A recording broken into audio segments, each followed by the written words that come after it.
Today, we're diving into a really powerful idea in early childhood education, the intentional curriculum cycle. Honestly, it's a framework that can completely change how you think about learning. So, let's get right into it.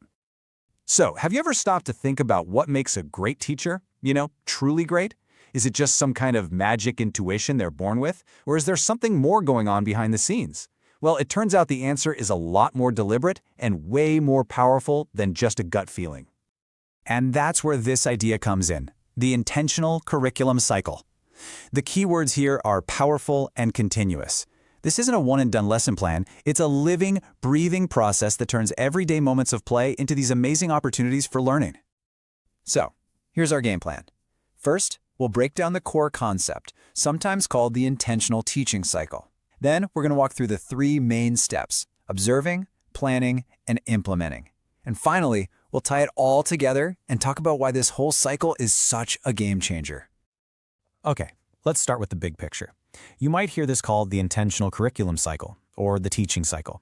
For our purposes, just think of it as the engine that drives really effective, responsive learning in a classroom. It's what makes everything go. At its heart, intentional teaching is all about being purposeful. It's not just about, putting out some toys and hoping for the best. It's about creating these carefully planned experiences that are built on a solid foundation of understanding how kids actually learn and grow. And this whole process works in a constant loop. See here? It kicks off with observing what kids are doing. Then you document that. You write it down, take a picture. That evidence is what you use to reflect and plan. And finally, you implement that plan. But, and this is key, the end is really just the start of the next loop. All right, let's dive into that first step, observing with purpose. The big idea here is that a teacher's professional knowledge, what they know about child development, acts like a special lens. It completely changes how they see what a child is doing. And this is a really crucial difference.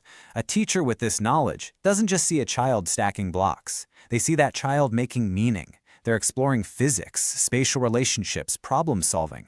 That knowledge helps them zero in on key developmental milestones and connect what they're seeing to actual assessment tools. Speaking of tools, here's a big one, the DRDP. Basically, it's a way to track a child's progress on specific skills. So when a teacher with that knowledge lens sees a child share a toy, they don't just think, oh, that's nice.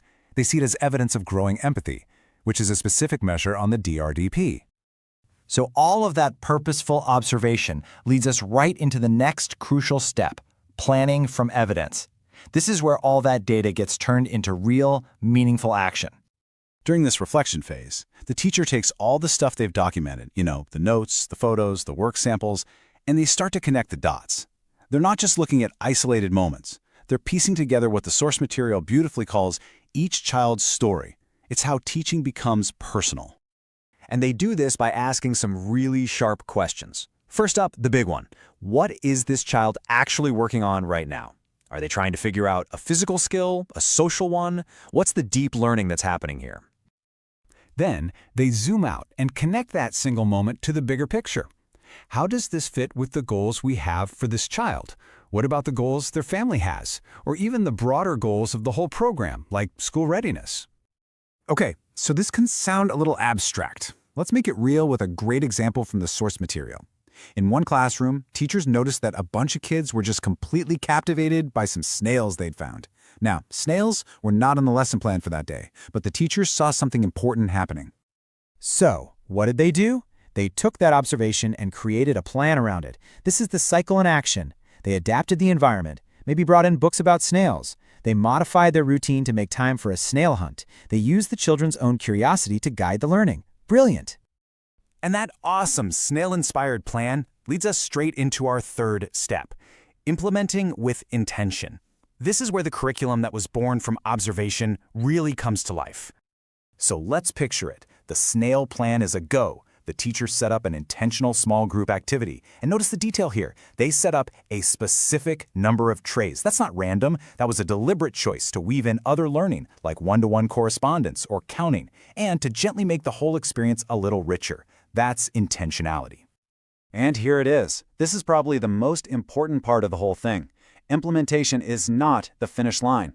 As the source says, while that snail activity is going on, the teachers are right back at it, observing, reflecting, documenting.